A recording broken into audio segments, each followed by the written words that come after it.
Bonjour. Vous voyez là, le dernier enregistrement que j'ai fait. Bon, j'ai pas mal de commentaires. Puis, j'ai manqué de temps là, pour répondre à tout. Mais il y a un monsieur qui avait écrit un commentaire qui disait arrêtez de vous faire la guerre. Moi, je fais pas la guerre à personne là. Puis, je me disais bon, ben plus tard, quand j'aurai le temps, j'irai lui répondre. Je lirai le commentaire, puis je répondrai. Mais là, le commentaire a disparu. Donc, je réponds comment? Je me souviens pas là, de tout. Mais l'affaire, c'est que le pire, c'est que pour répondre, je me suis forcé à aller écouter au complet quelque chose dont je n'avais écouté que 15 minutes.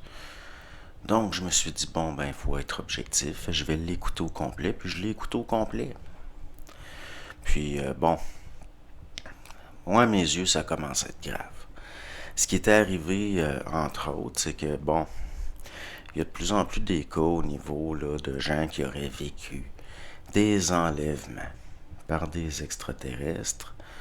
Une fois que, bon, on commence à faire une certaine thérapie régressive au niveau de l'hypnose, puis qu'on vérifie des faits, puis finalement, il y a certains des cas que ce qui ressort, c'est qu'en fait, il n'y a pas d'enlèvement par des extraterrestres, mais il y a clairement du contrôle mental là-dedans, des abus rituels, puis des choses comme ça.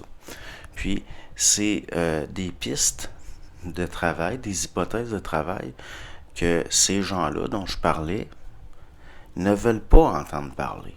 Ils veulent rien savoir. Puis ça commence à être fatigant. Il y a aussi le fait, cette maudite attitude qu'on voit chez les ésotéristes, de rester vague, d'être dans l'assertion, puis de considérer qu'on ne peut pas tout dire au public. Hein? Aussi, cette maudite attitude qu'ils ont, que c'est finalement ils peuvent passer des heures sans rien dire, parce que c'est cette maudite habitude de passer par quatre chemins. Que moi, ça, là, je suis plus capable. Je suis plus capable. Dans le fond, on a affaire à une religion. Moi, ce que je considère une religion, on a affaire à des croyants.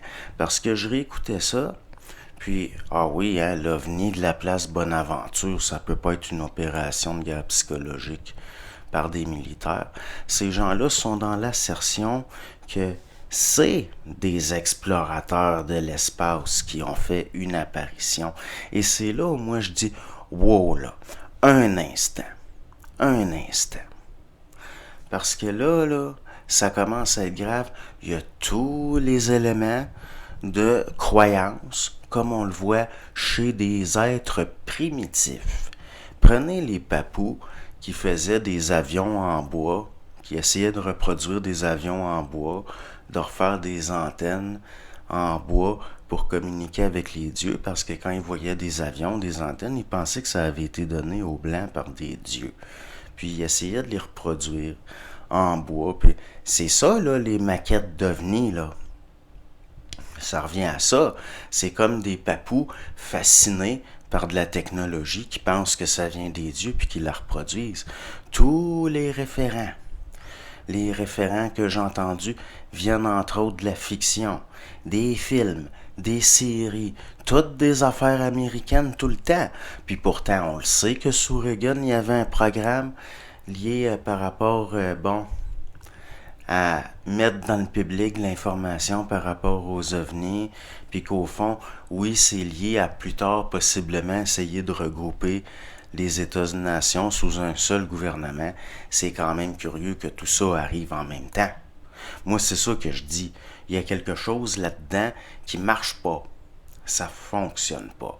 Puis là, ils sont là à dire que les synchronicités, ben c'est les extraterrestres, ça, qui sont en communication avec eux autres, les synchronicités. Ils font même des demandes aux extraterrestres. Les extraterrestres sont venus remplacer la divine providence. C'est super, super polarisé, dans le sens qu'ils voient tout entre comme dans un damier. Il y a les extraterrestres gentils, puis il y a les pas gentils. les extraterrestres sont venus remplacer les anges et les démons, de la même façon qu'ils sont venus remplacer Dieu. Puis aussi, ils projettent cette polarité-là au niveau d'une altérité, comme quoi que il y a des gens qui sont gentils, puis il y a des gens qui sont pas gentils. Puis donc, les gens gentils, eux, ils collaborent avec les E.T. qui sont gentils, puis les gens qui sont pas gentils collaborent avec les E.T. qui sont pas gentils. Il y a là tous les éléments d'un culte, d'une liturgie, d'une religion, au fond, où les extraterrestres remplacent les forces spirituelles. Puis, c'est là où moi je dis attention. Faire très attention. Puis là, on a affaire, entre autres, bon, des Raéliens, puis toute la patente, là, des cultes sous-coupistes extrêmement malsains qui aboutissent à des affaires de mœurs graves, comme l'autre, là, par quatre chemins, typique des ésotéristes, que par après, ben, on en apprend des belles. Puis c'est toujours comme ça. Il semblerait qu'il y ait un lien entre les gens fascinés par ces phénomènes-là, puis certaines flétrissures, qu'on pourrait dire, qui finissent par apparaître au niveau comportemental. On dit il y a toujours aussi cette espèce de mentalité élitiste de « Ah, on peut pas tout dire, hein, puis le secret, puis... » Non, être dans l'assertion que l'OVNI, ce qui veut dire quelque chose de non identifié au fond, au-dessus de la place Bonaventure, que ça, c'était des voyageurs de l'espace, puis qu'on peut pas remettre ça en question, qui se sont manifestés. Puis là, c'est rendu que la COP 15, ça serait une sommation des extraterrestres. Puis, dans le fond, on va se ramasser, ce que ça nous dit, si on va se ramasser avec un gouvernement mondial, puis une dictature planétaire, à cause de... Parce que les nouveaux dieux, les E.T., l'ont décrété. Moi, ce que je dis de tout ça, c'est qu'il y a clairement de la manipulation là-dedans, c'est évident. Puis, une des choses qui m'avait surpris dans le commentaire que cet homme-là m'avait fait, c'est qu'il me disait « à chacun son expérience ». Ben oui, mais en dehors de l'expérience particulière, il y a un seul réel. Soit ces affaires-là, c'est de la manipulation, soit ça ne l'est pas. Puis aussi de présumer comme quoi que moi, en tant qu'individu, j'aurais pas eu affaire à ces phénomènes-là, puis que j'aurais pas eu un vécu par rapport à des phénomènes ufologiques. Ça, c'est de la présomption, c'est présomptueux. Hein? Vous le savez pas, dans le fond, mon vécu. Puis pourquoi ça me met tellement en colère, toutes ces niaiseries-là? Puis oui, je suis prêt à décréter que c'est des niaiseries. Après tout, ces gens-là sont dans l'assertion. C'est rendu que l'OVNI de la place Bonaventure, c'est presque à la veille d'être officiellement des extraterrestres. Alors que moi, je pense que c'est possiblement des programmes militaires, que c'est lié à de la manipulation de masse, que ça nous vient, ça passe par le NORAD, mais ça nous vient des Américains. C'est les Américains qui font ça. Après, comme ultime référent, pour venir parler de tout ça, toutes des films américains, toutes des séries américaines. Puis comme des papous qui reproduisaient, ils essayaient de reproduire des avions pour communiquer avec les dieux, ils sont là avec des maquettes d'OVNI. Ou comme d'autres cultures des primitifs, au fond, qui façonnaient des petites figurines d'argile, ben sauf qu'eux autres, ils jouent avec des petites figurines d'argile du capitaine Kirk. Des maudites niaiseries de Star Trek puis de Star Wars, des affaires de geeks, dans le fond, du monde, ouais. Dans le sens que, bon, je peux comprendre qu'à un moment donné, du monde un petit peu isolé socialement à cause de leurs idées, un petit peu vu comme des hurluberlus, vont se renfermer sur eux-mêmes, un peu comme des geeks dans une polyvalente, puis oui, on peut voir des choses curieuses, comme par exemple des jeunes de 15-16 ans qui collectionnent des figurines. Mais là, rendu à passer 60 ans, tant qu'à moi, il y a un problème. Puis c'est pas sérieux. Moi, je peux pas prendre ça au sérieux des affaires de même. Puis même jusqu'à un certain point, j'irais jusqu'à dire que je trouve ça ridicule. Puis aussi, j'en ai plein le cul par rapport aux ufologues au Québec. Dès qu'on gratte un petit peu, paf, des affaires de mœurs. Paf, on se rend compte que ça a été tout initié dans la franc-maçonnerie, en tout cas certains, les plus connus. Donc, à un moment donné, là, Les fameux initiés de la connaissance, ah oui, ils bloquent l'information, ils bloquent certaines choses pour pas, le grand public n'est pas assez mature pour comprendre. Mais d'un autre côté, ils garagent dans le public des affaires naïves et fascinantes. Puis c'est fait pour fasciner les gens. Puis là, finalement, il y a une espèce d'esprit religieux qui se met là-dedans. Parce que jusqu'à un certain point, à un moment donné, c'est de la fascination, puis on la sent, l'espèce d'ambiance de fascination, d'ambiance fascinante. C'est de la mise en condition à un moment donné. Je dis pas qu'ils sont malhonnêtes. Ils ont l'air d'y croire à leur patente. Mais moi, j'y crois pas. Puis n'importe qui est un petit peu, qui gratte un petit peu, il va finir par se rendre compte qu'il y a de la manipulation là-dedans. On n'est pas pour se mettre à genoux devant n'importe quoi.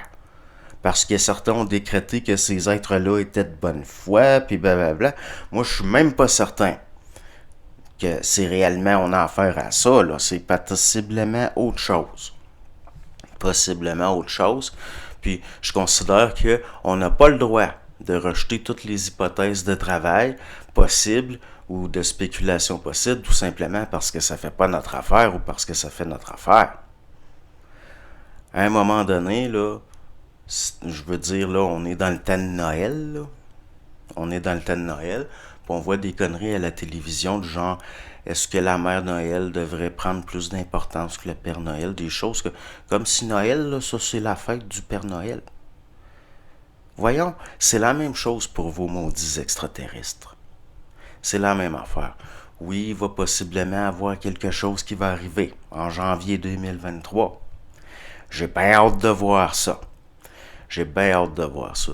Puis là, venir présumer que moi, c'est parce que tout simplement, j'aime pas l'ufologie, puis que je suis contre les gens qui s'intéressent aux extraterrestres. Puis, au fond, là, vous trouvez pas que je suis moi-même une anomalie? Vous pensez pas que je me suis pas posé des petites questions? À savoir, peut-être que au niveau génétique, j'avais peut-être une origine différente. Puis au fond, par rapport au vécu, les phénomènes ufologiques, vous le savez pas. Vous le savez pas. Si j'ai pas un vécu en la matière, hein? Tout simplement, peut-être que je suis un petit peu moins impressionnable. Hein? À un moment donné, on n'est pas pour partir en peur dans n'importe quoi, parce que là, ça va finir par faire des nouvelles sectes sous-coupistes. Puis c'est dans les plus ridicules, puis les pires. Donc, c'est ce que j'avais à dire sur ça. Bonne journée.